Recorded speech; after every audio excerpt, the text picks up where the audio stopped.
All right, and how is everybody doing tonight? Doing pretty well myself.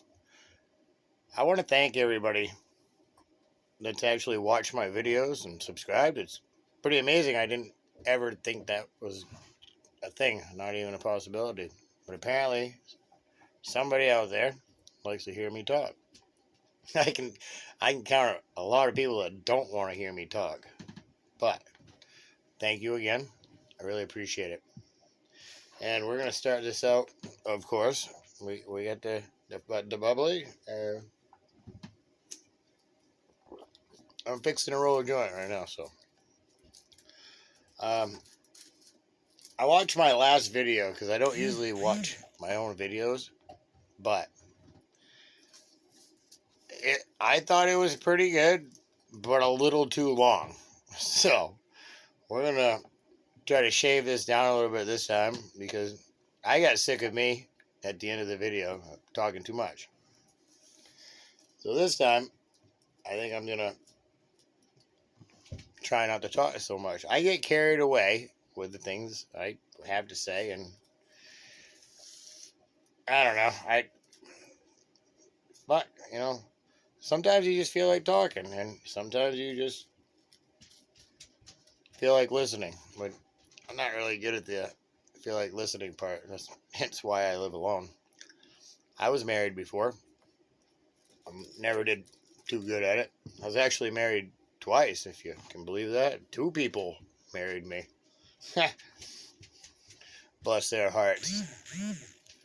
But the well, speaking of marriage, let's fuck it. Let's go with that for a minute.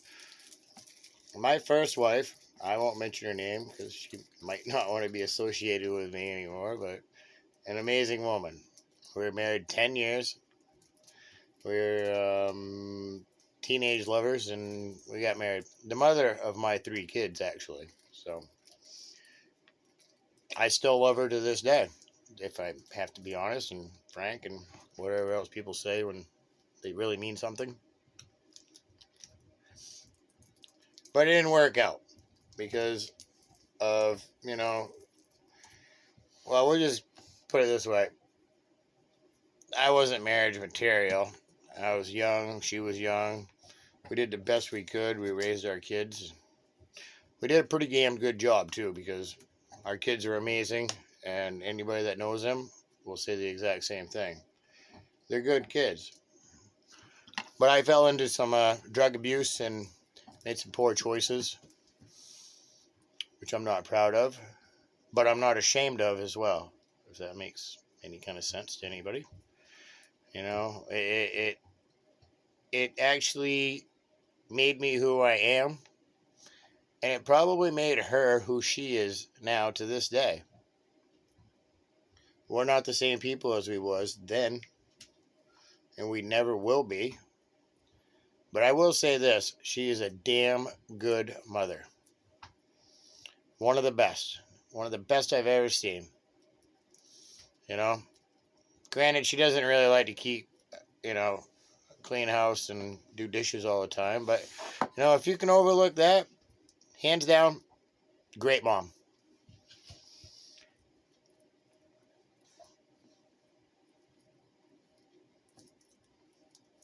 So, yeah, I got divorced. I went about 5 years, I think, about 5 years without, even thinking about being married. I always said, I'm never getting married again. Fuck that. I screwed it up once. I'm not going to do it again. Well, then I got married again. That was really stupid. I don't know what I was thinking. Because my first wife she was amazing. The problem was we were young, and then you know what, everybody gets it. Everybody knows stories about getting married young, and falling in love and having kids and staying together because of the kids and making 100,000 mistakes in the meantime. And that's what that boiled down to. But my second marriage was one big mistake. Not 1,000 little mistakes and stupid shit like that. It was an entire mistake. The problem is my second wife, and I won't say her name, she she was married when I met her, and that should start the whole story right there. I met her in a bar playing pool when she was married, and the next day I was talking to her and sleeping with her, and she was married. That's a big sign right there. You really shouldn't marry someone that sleeps with you while they're married the second time you see them.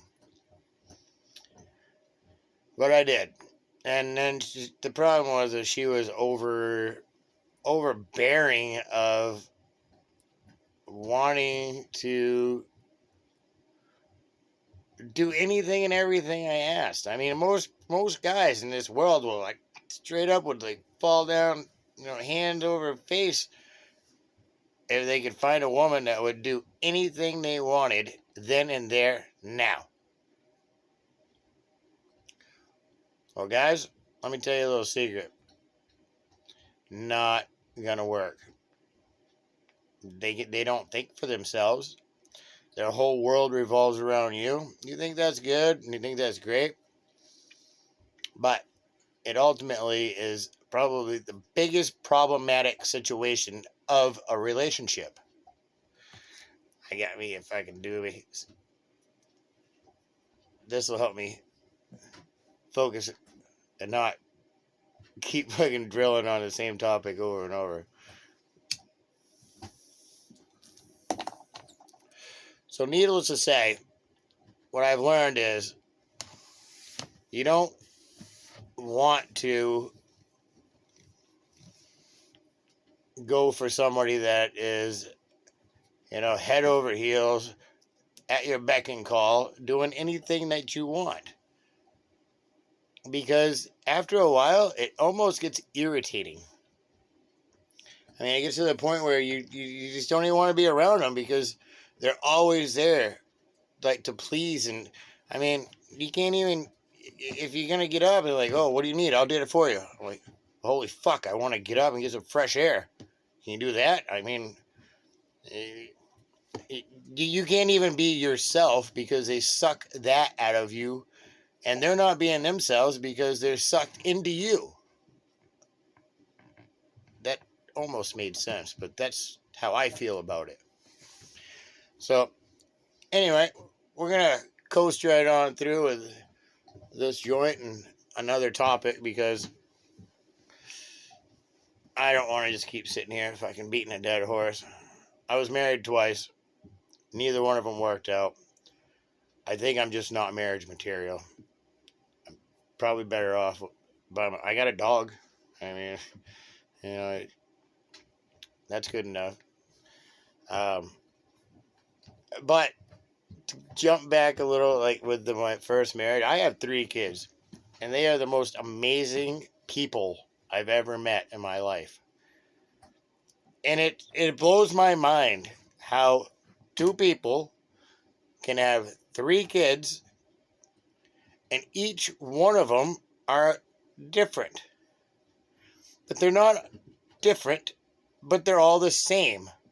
And I know that doesn't, I know it's confusing, but if you just follow me for a minute. My oldest son, he looks like me. He acts like me. He thinks like me. And, most dads would be like, oh, that's my boy, right? But he's a little short in stature, like his mother. And he's smarter than me. And that kind of fucks me up sometimes because he's got more logic upstairs than I do.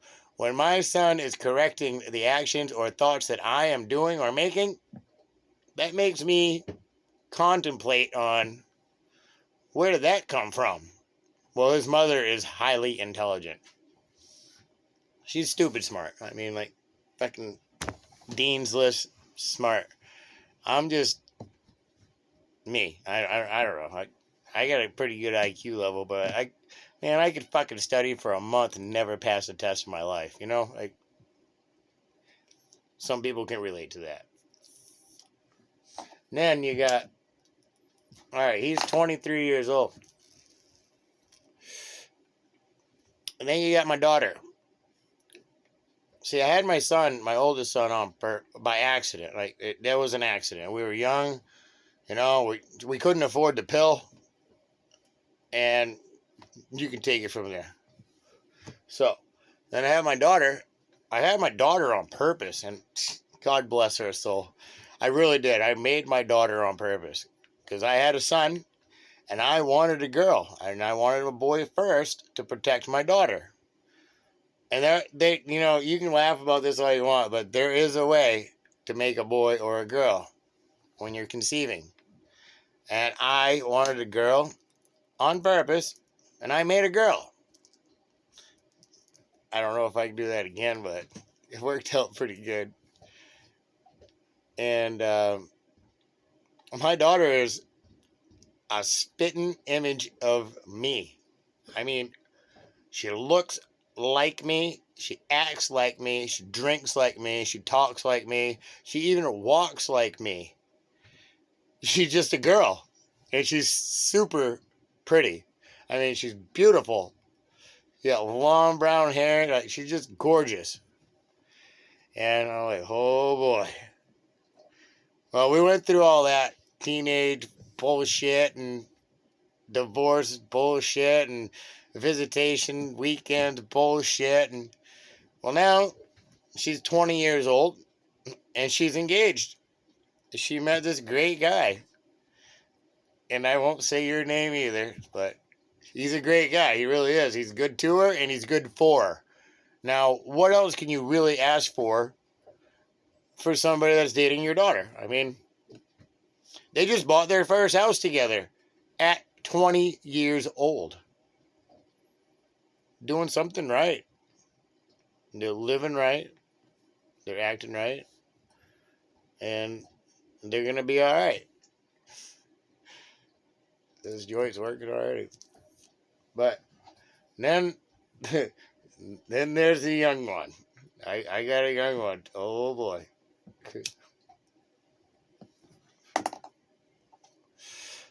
See, all right.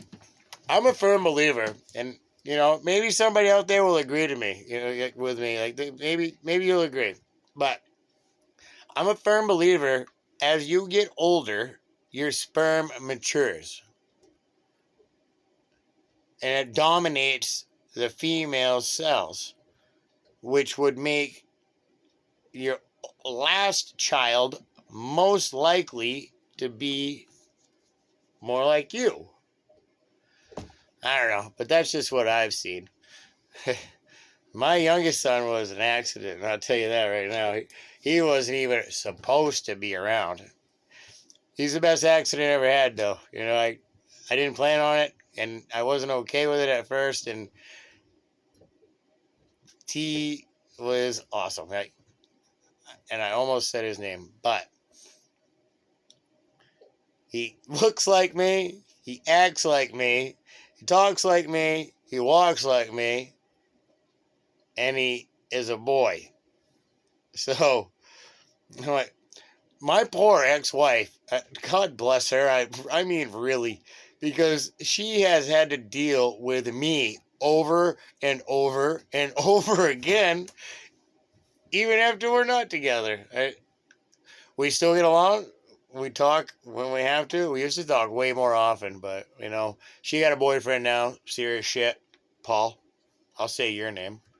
And, then, you know, so we're not so close anymore, okay? Because I think Paul gets jealous.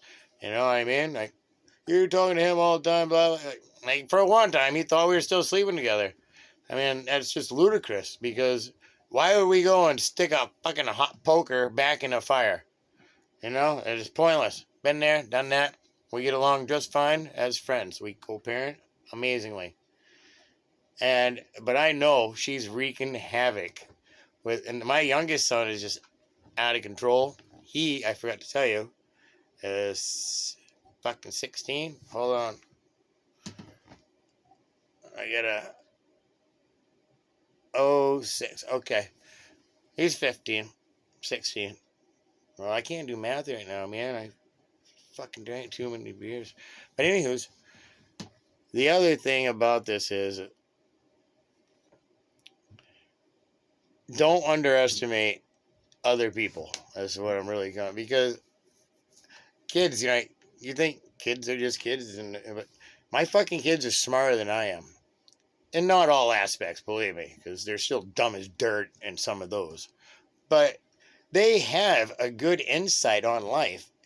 And I would like to believe the only reason they have that good insight, that theory thought, they can break things down and problem solve and be logical without getting upset. It was a mixture of her and me, because I am not a logical or not get upset type of person. She is a very logical, calm, mellow person. Made good kids. Love you guys. You're the best. And I want to leave it at that. And the last thing I want to say is, I have never once missed a child support payment. And I delivered all 3 of my kids are in my hands. How many guys can say that? There's people out there, you know how you're doing okay, you're doing good, things are going good. I mean, I don't know if anything ever goes great, okay, but you're doing good. And you meet somebody, you meet a person that you just so desperately want to help. You want to almost give them everything you have just because you want to see them happy. Maybe it's me, but I met this person a year ago, and I'm not going to say her name. Matter of fact, it's because I don't really know your real name, because I know you gave me a fake name. But anyway, always down on their luck, always needing something, always asking, but not asking, mentioning the fact that they need something. And I don't know, man. I do a little bit at a time, but I could completely turn this person's world around. I mean, right now, I have the ability to change their life.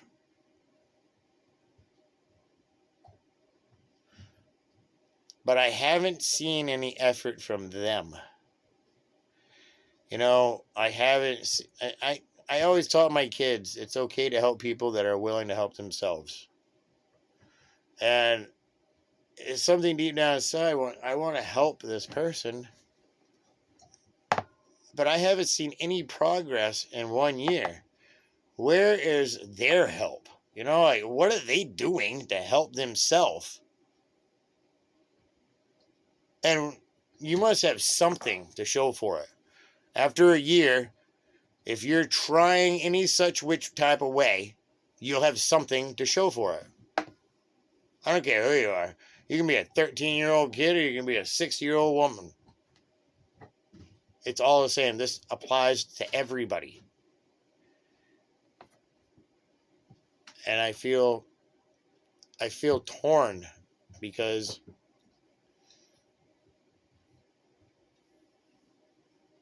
I don't feel like I should be putting a whole lot of effort into somebody if they're not willing to put a little bit of effort into themselves. But it's still going to bother me, because that's what's up. I listen to a lot of music.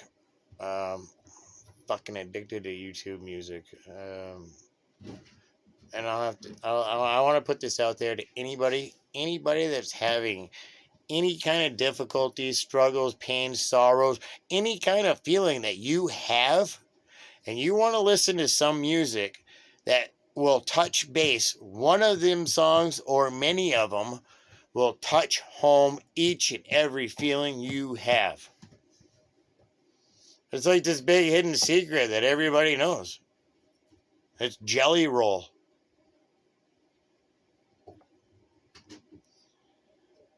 I've never heard anything like it. It's some of the best shit ever created. And I want to meet him. I so want to meet him. I missed him, and I believe he was in, I think he was in Tennessee playing like a couple months ago or a month and a half, and I didn't fucking know until, because I would have ordered tickets. Of course I would have. And I didn't realize it because I wasn't paying attention to my phone. I was working too damn much. Thanks, Benji. But anyway, I missed the deadline. The ticket sold out. He was right there, and I wanted to go so fucking bad. I will drive across this country in a 1988 Chevy Cheyenne with a 454 to go see Jelly Roll. That's how important meeting him to me would be.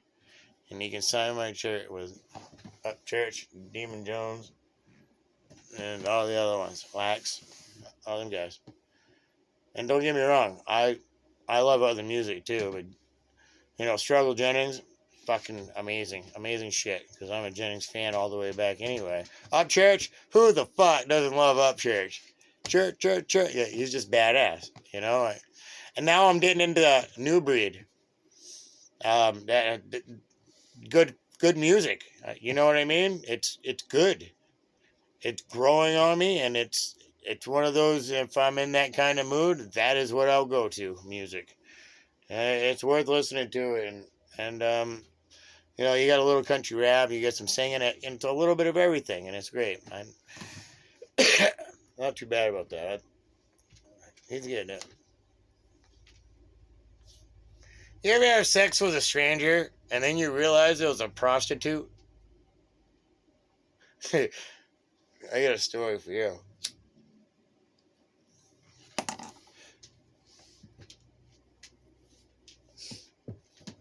There was this guy traveling around, right? He was, you know, he stopped at motels and shit. You know, you get tired, get a fucking cheap room. Well, this guy, he saw this fucking woman, right? She's red, long red dress was split right up her side. Like, it was like a fucking dancing ballroom gown and shit. You know, she got those fucking wedges on, whatever the fuck they're called. And she was walking with some dude. I'm like, oh, look at that. Husband and wife.